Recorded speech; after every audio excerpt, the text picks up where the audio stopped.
we got to talk about our quarterback. We have to talk about him because, like I mentioned a week ago, if we were able to get this W, regardless of how they played or if they played or anything, in Washington fans, he's going to live in Washington folklore because he was able to beat our most hated rival on his first ever game, getting in there. So, Will, I'm excited, but talk to me. What did you think about his time in the game? Yeah, there was. I thought there was a lot to like out there. Yeah. There still was the same old, where we had lulls. We had boring third quarter, not moving the ball, second quarter, third quarter, that type of stuff. And so the trends of the offense continued with him in there. But there were some things in there that I really liked. The first thing that I loved was he makes quick decisions in there. Yes. And I think some of that also could be the play calling, saying he doesn't have to scan the whole field. Is this receiver open? Is A receiver open? Is B receiver open? And yes, throw it. If not, we're running it. But he was decisive out there with the ball. So, and you had to be impressed with his runs too. I mean, he got countless first downs, third down plays. He got the first down. We didn't move the ball on offense by passing it. We got it through his legs. So I certainly like that. He also made accurate throws. And one of the things the player said, just like they've been saying how Chris Paul was impressive in practice, the wide receiver said, he throws a really catchable ball. Yes, he hadn't been throwing to Terry all season, and then all of a sudden this week he did.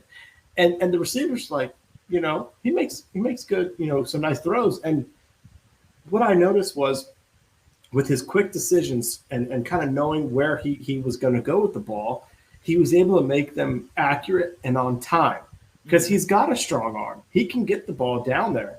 And, it was little things like that first touchdown pass to Terry. That's not a difficult route. He ran a drag, a crossing pattern right in front of him. He had to wait until he got open. But when he delivered him the ball, it was on time. It hit him in stride. It hit him with enough zip that Terry caught it and took it upfield and was gone. Right.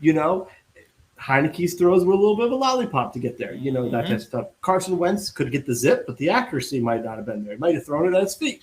He did. He was very impressive there. We all know we love that deep throw to Terry. That was a beautiful play. He hit him in stride. And before that, he hit Jahan on a catchable ball that Jahan missed deep too. So he showed off the arm talent there. He really showed this guy belongs in the league. Yes. And I've been critical of come on guys, pump the brakes. But at the very least, he showed where I said, you're going to at least get a backup quarterback out of this guy. He's 100% there. He belongs in this league and deserves to grow. 11 of 19, 169 yards, not that much, but he took what was given. Yes. And I thought it was impressive. Yeah, and I think you just hit the nail on the head right with that last one. He took what was given. That was in the passing game as well as in the running game. A lot of those runs, and even on that touchdown, some from a coach's standpoint could say he didn't let that play develop, but he saw it. He saw the hole. He made the move. He was able to make a move on one guy, and he was able to get that in. Now, my issue was there was times where it did look like he did think he was going up against college talent, and he did try to make some moves where, like that first where he scrambled out to the right, and then you had three guys, including Micah Parsons, almost take his head off. Yeah. Where I was like, hold up, buddy. I know you got moxie, but relax. But that was one of the things I loved is that he stood tall in the pocket. You know what I mean? He was not he didn't look like he was worried. We had mentioned a week ago that, in practice, there had been times where once he got rushed because of his height, he couldn't really look over the defense. And he kept his feet moving. He stayed mobile. And like you said, when it was time to go, he went. He didn't think too much. And that's what I absolutely loved that he did. Another thing, that release on that ball to Terry McLaurin when he went deep down the sidelines, it was the decision. It was bow. Get it right to him. And he said, even in the interview after, I threw it out there. I saw him streaking, and I said, kind of give him a shot. But it wasn't like Taylor Heineke where it was an F it, I'm down there. I'm just going to, like you said, a lollipop, throw it up. It was on a line.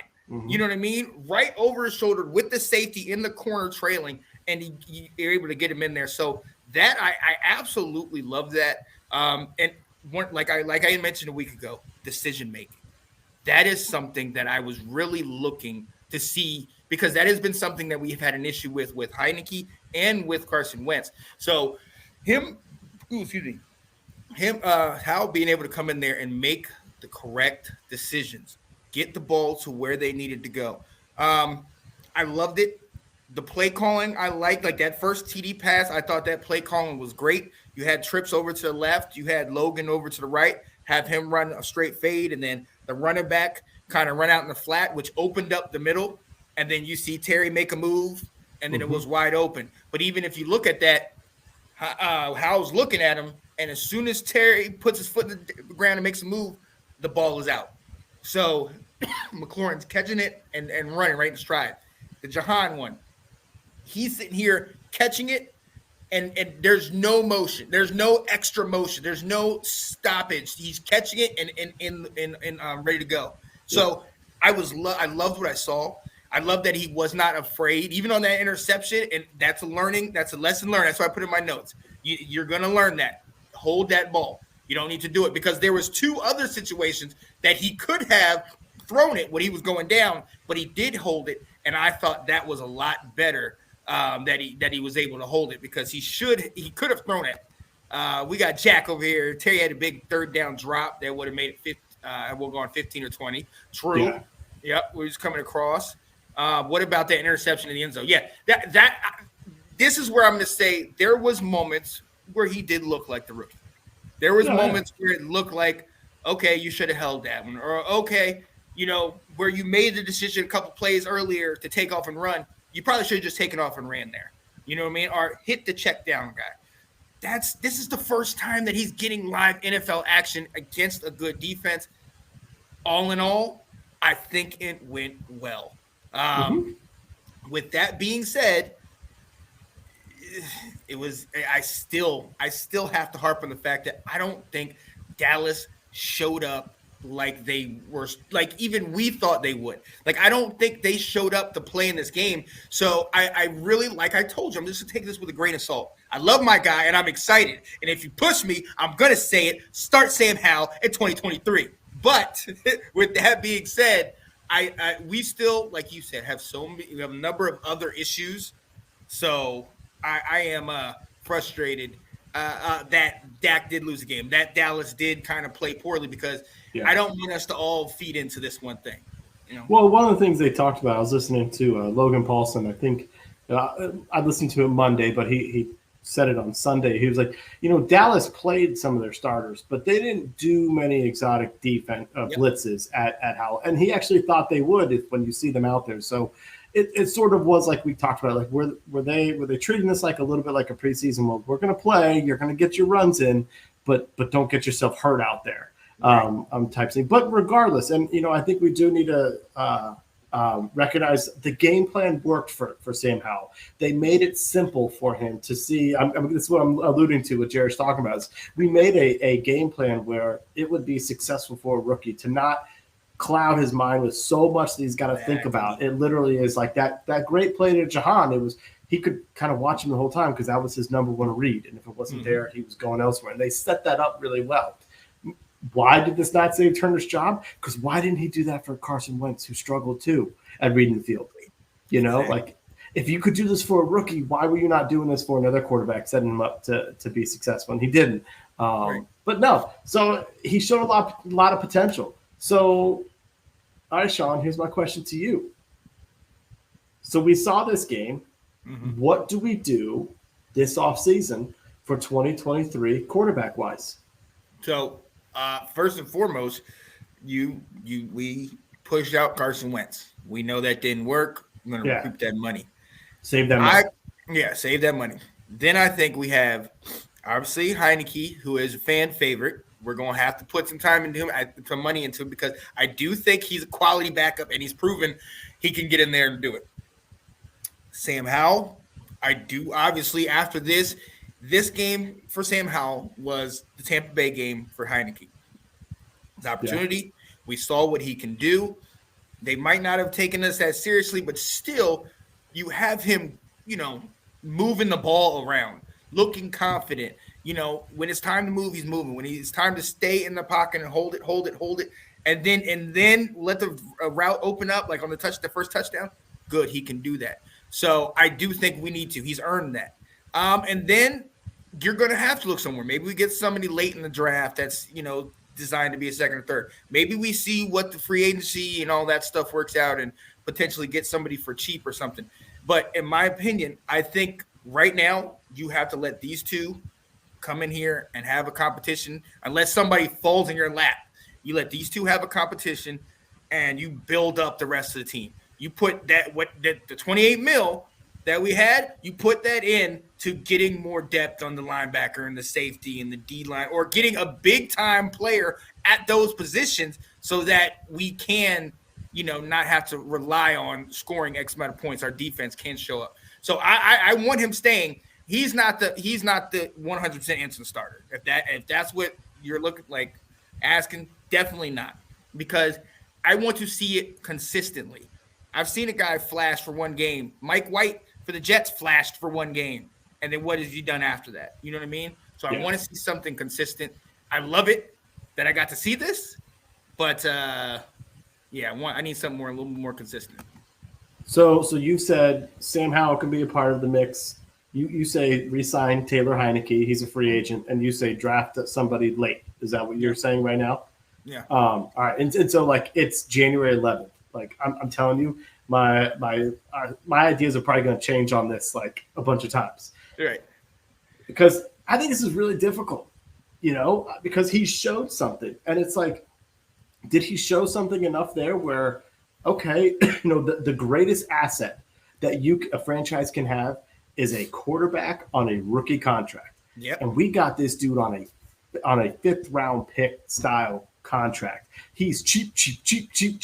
All right? Right. He doesn't have these escalators that are gonna, kick in years 3, 4, and 5, where he's starting to make starter money. So it's like, okay, you think about the fact that Dak wasn't heralded out of Mississippi State as a NFL starter, and he's turned into something, a franchise quarterback for that team. So it's like, I want to be careful that we don't draft over this guy. Yes. Or sign somebody over this guy and stunt a chance for him. Right. And so like I'm really torn as to like, what do you do? I don't know what I think about Taylor Heineke coming back, because one, now that he doesn't have his coordinator, is he going to know where to go with the ball and be the same Taylor that we've seen? Plus, we've seen this show from Taylor. Yeah. If the reason why he got benched for Carson at the end of the season was because he can only take the offense so far, why do we want to give this guy a chance to start us off? Right. Start the season off before, Howell's ready.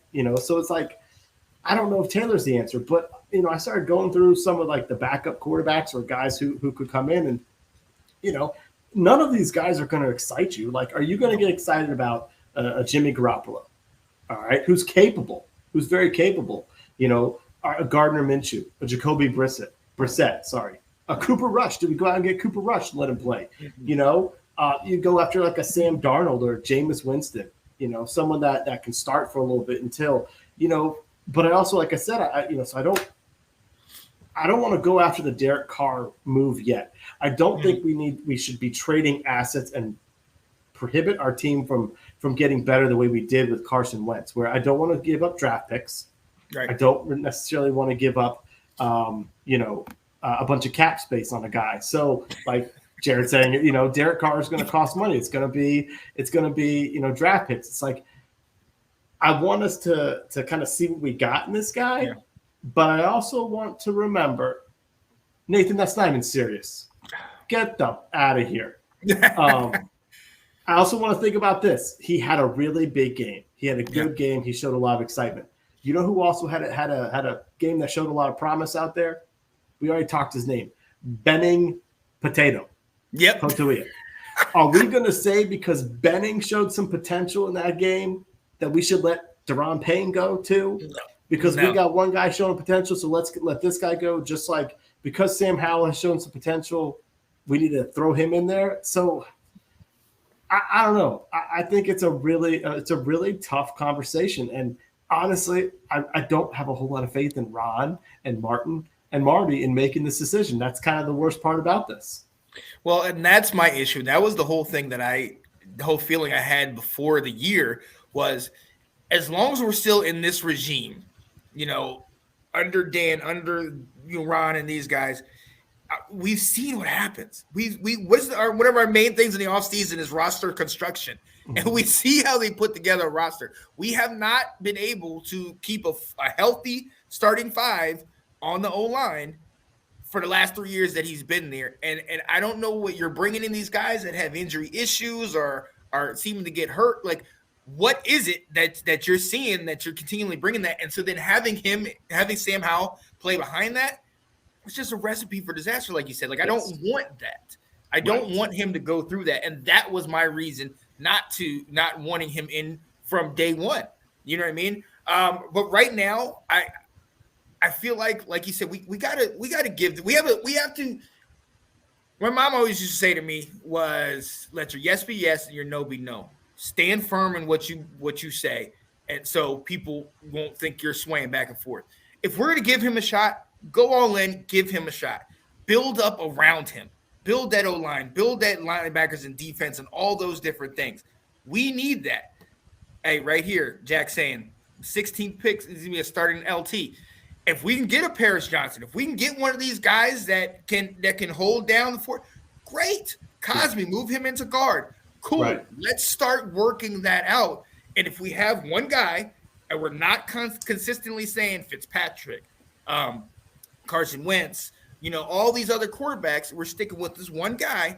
Let's stick with them and let's ride that. Let's get the other necessary pieces, give him the opportunity, and look, let's try it. Let's see. This is why we drafted him. Had he got drafted a year before, he was a top 5 pick. Like, he was up there because, albeit he had that talent with him, but still, I mean, this man started as a true freshman and still holds records in North Carolina for passing. As a matter of fact, his 92 TD passes during his tenure was the most in college football through those 3 years that he was there. The guy has talent. He believes it. In the interview after the game, you're like, well, how do you feel going into next year? And he didn't hesitate. He said, I want to be the starter. I'm trained to be the starter. I like that. Yeah. Shout out to Taylor Heineke, but Taylor definitely had times where he's like, well, I'm just going to rely on whatever coaches do, and I'm just going to take the best of my opportunity, which is great. You're professional. But Sam said, I'm going to be a starter, period, point blank. I put that on tape. Now it's up to you guys.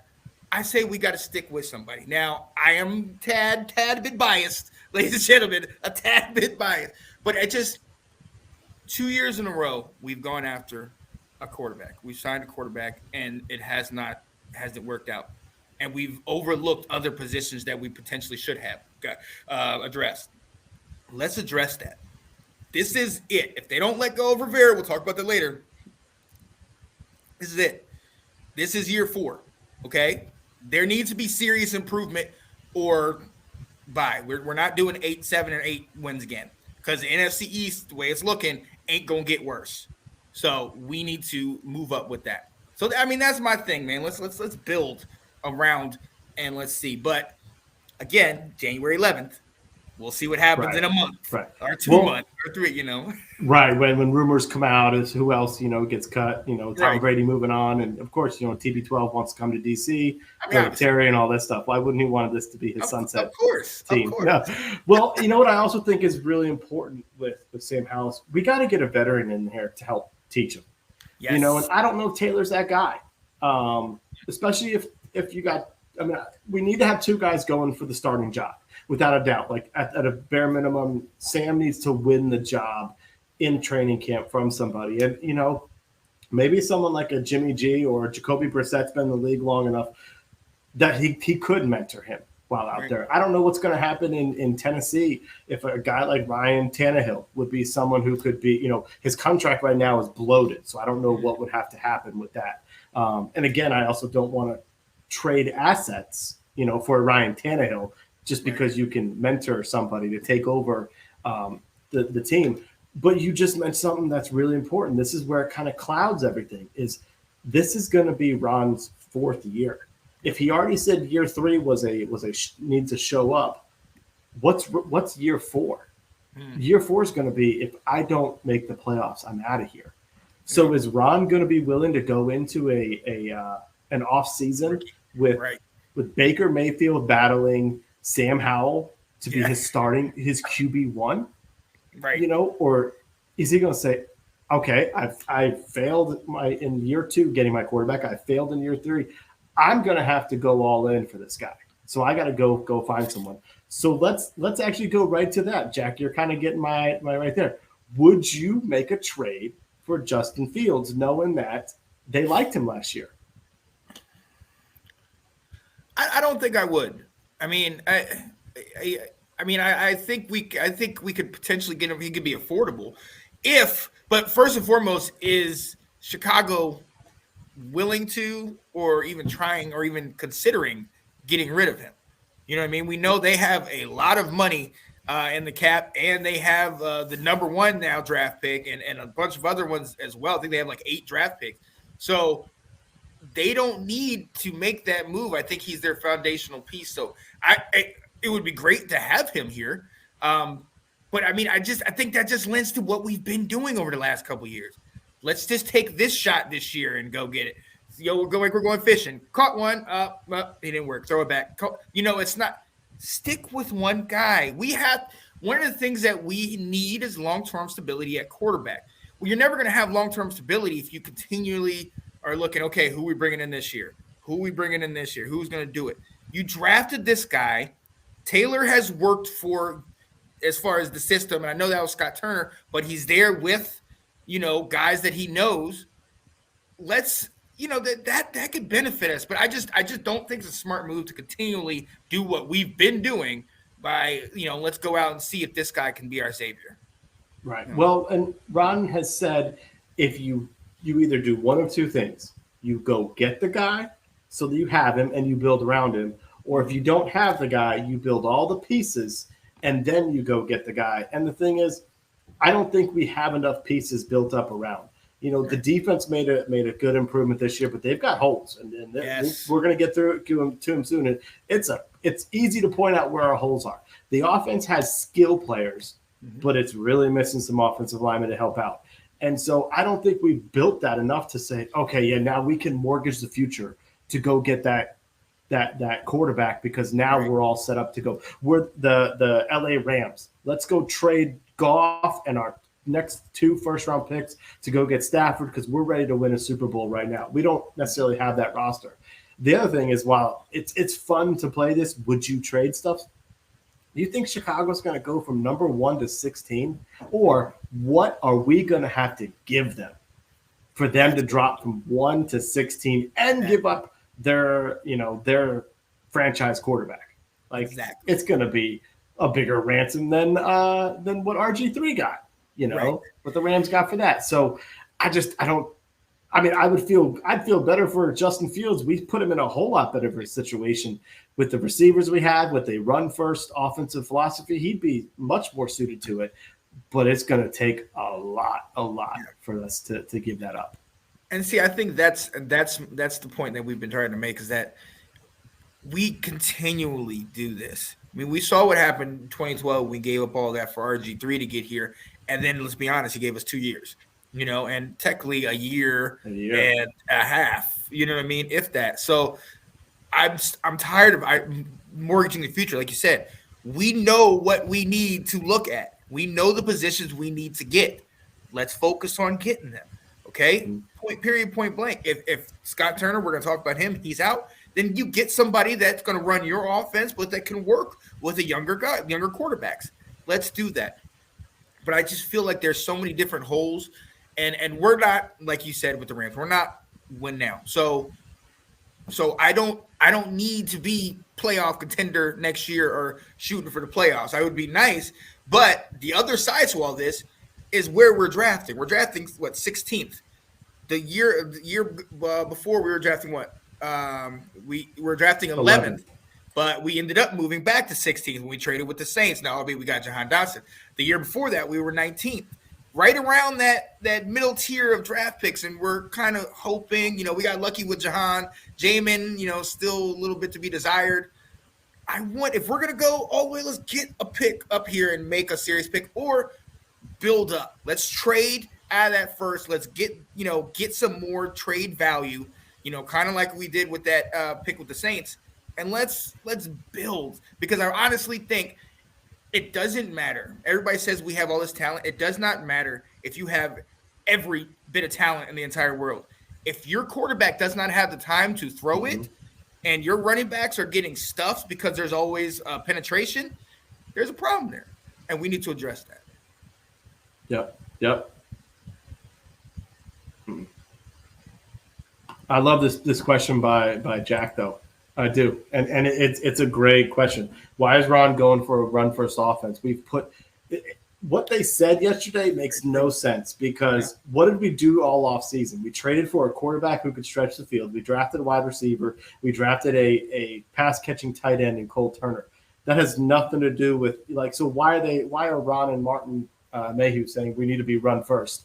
The only thing I can think about that is basically saying that their thought is, with the Taylor Heineke type quarterback, with the Sam Howell, with the Jimmy G, with someone else out there, if we limit how much the quarterback has to win for us, then and if we rely on ball control, we're limiting the amount we have to rely on the arm of a quarterback and let the kind of team develop. But I don't love it. It's too old school. But we're going to kind of get into that soon with Ron.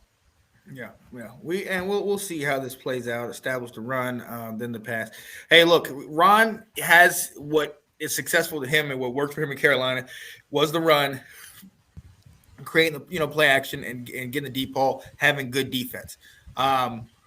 We know he's a defensive coach, and he got his buddy Jack Del Rio in there, but we have struggled. That we did end up pretty well on defense, but we did struggle throughout most of the year. But let's make the decision and let's move forward. But as far as our guy, shout out to Sam.